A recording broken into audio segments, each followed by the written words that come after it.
Good morning. It's time for Storytime with Aunt Torianne.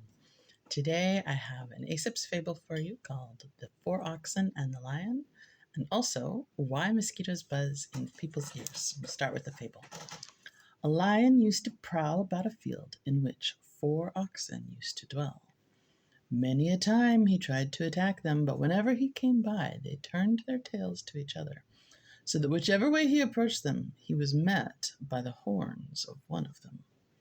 At last, however, they fell a quarreling and a fighting among themselves, and each went off to pasture in a separate corner of the field. Then the lion attacked them one by one, and soon made an end of all 4. All right. Then we have Why Mosquitoes Buzz in People's Ears, which was written by Verna Aardema with pictures by Leo and Diane Dillon. And it goes like this. One morning, a mosquito saw an iguana drinking at a waterhole. The mosquito said, "Iguana, you will never believe what I saw yesterday." "Try me," said the iguana. The mosquito said, "I saw a farmer digging yams that were almost as big as I am." "What's a mosquito compared to a yam?" snapped the iguana grumpily.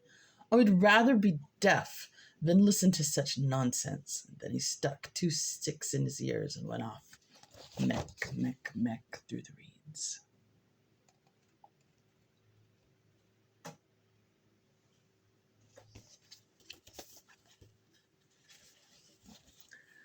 The iguana was still grumbling to himself when he happened to pass by a python. The big snake raised his head and said, "Good morning, iguana." The iguana did not answer him, but went lumbering on, bobbing his head. Bada-meem, bada-meem, bada-meem. "Now, why won't he speak to me?" said the python to himself. "Iguana must be angry at something. I am afraid he is plotting some mischief against me." He began to look for some place to hide. The first likely place he found was a rabbit hole, and in it he went, "Wasausu, wasausu, wasausu." And then when the rabbit saw the big snake coming into her burrow, she was terrified. She scurried out through her back way and bounded, crick, crick, crick, across the clearing.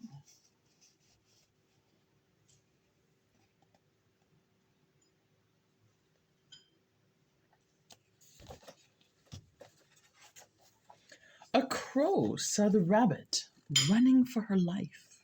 He flew into the forest, crying, "Caw, caw, caw." It was his duty to spread the alarm in case of danger.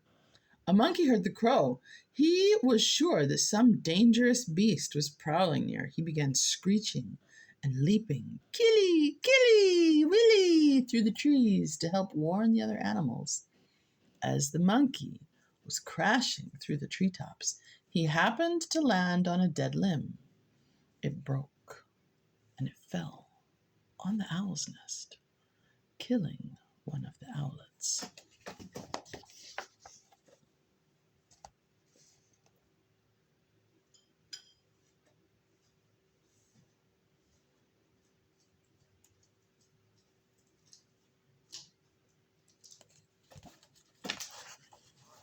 Mother Owl was not at home, for though she usually hunted only in the night, this morning she was still out, searching for one more tidbit to satisfy her hungry babies. And when she returned to the nest, she found one of them dead. Her other children told her the monkey had killed it. All that day and all that night she sat in her tree, so sad. So sad, so sad. Now it was Mother Owl who woke the sun each day so that the dawn could come, but this time, when she should have hooted for the sun, she did not do it. The night grew longer and longer. The animals of the forest knew it was lasting much too long, and they feared that the sun would never come back.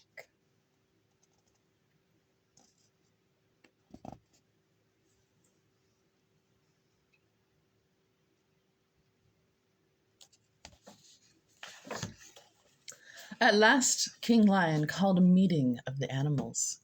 They came and sat down, pem, pem, pem, around the council fire. Mother Owl did not come, so the antelope was set to fetch her. And when she arrived, King Lion said, "Oh, Mother Owl, why have you not called the sun? The night has lasted long, long, long, and everyone is worried." Mother Owl said, "Monkey killed one of my owlets, and because of that, I cannot bear to wake the sun." The king said to the gathered animals, "Did you hear? It was the monkey who killed the owlet, and now Mother Owl won't wake the sun so that the day can come."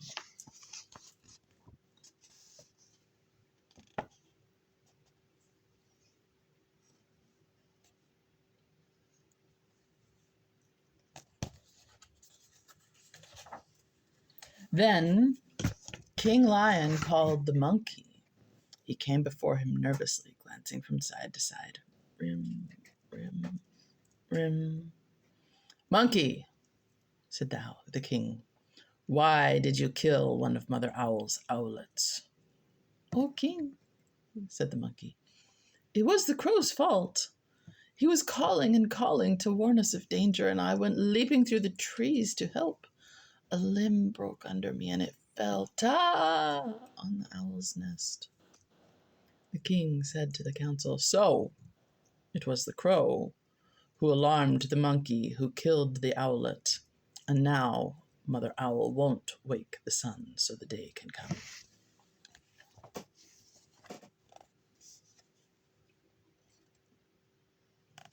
This is a very bad day.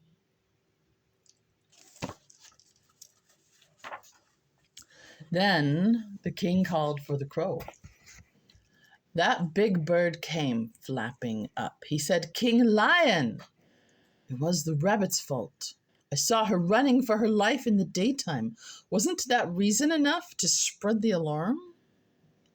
The king nodded his head and said to his council, "So it was the rabbit who startled the crow, who alarmed the monkey, who killed the owlet, and now Mother Owl won't wake the sun so that the day can come."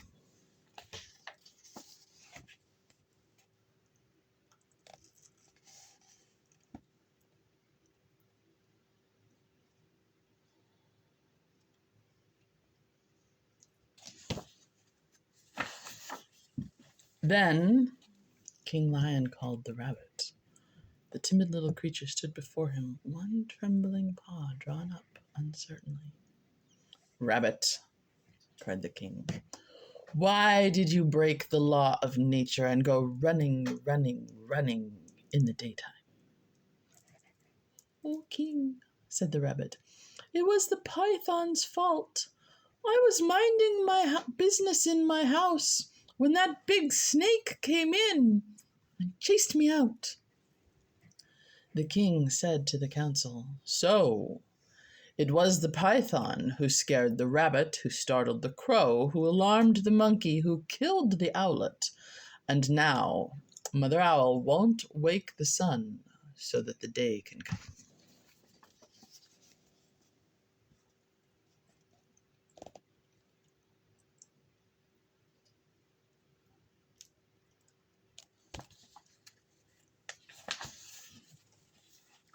The king called the python, who came slithering wasawusu, wasawusu, wasawusu past the other animals. "But king," he cried, "it was the iguana's fault. He wouldn't speak to me, and I thought he was plotting some mischief against me. So when I crawled in the rabbit's hole, I was only trying to hide." The king said to the council, "So it was the iguana who frightened the python, who scared the rabbit, who startled the crow, who alarmed the monkey, who killed the owlet, and now Mother Owl won't wake the sun so that the day can come."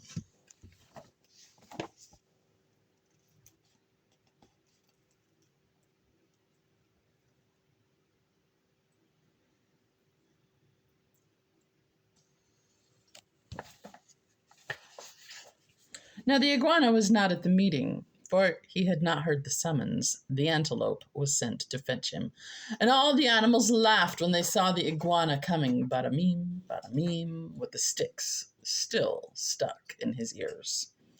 King Lion pulled the sticks out. Purrup, purrup. And then he asked, Iguana, what evil have you been plotting against the python?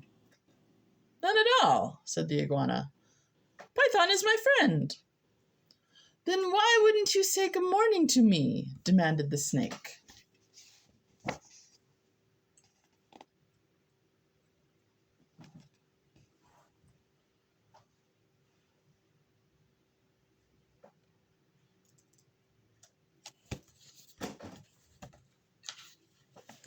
I didn't hear you, or even see you, said the iguana.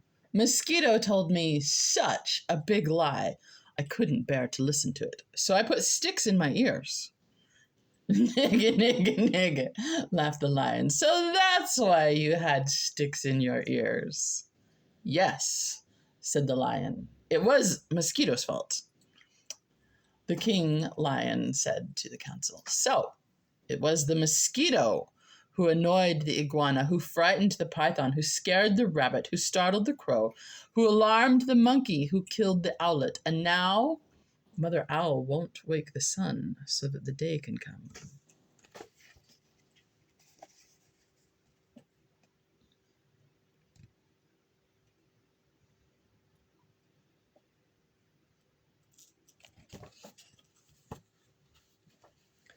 Punish the mosquito! Punish the mosquito! Cried all the animals. And when Mother Owl heard this, she was satisfied. She turned her head towards the east and hooted, hoo, hoo, hoo. And the sun came up.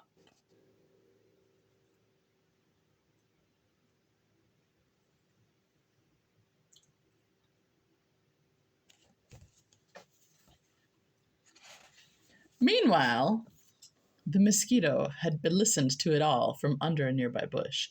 She crept under a curly leaf, and was never found and never brought before the council. But because the mosquito has a guilty conscience, to this day, she goes about whining in people's ears. Is everybody still angry at me? And when she does that, she gets an honest answer.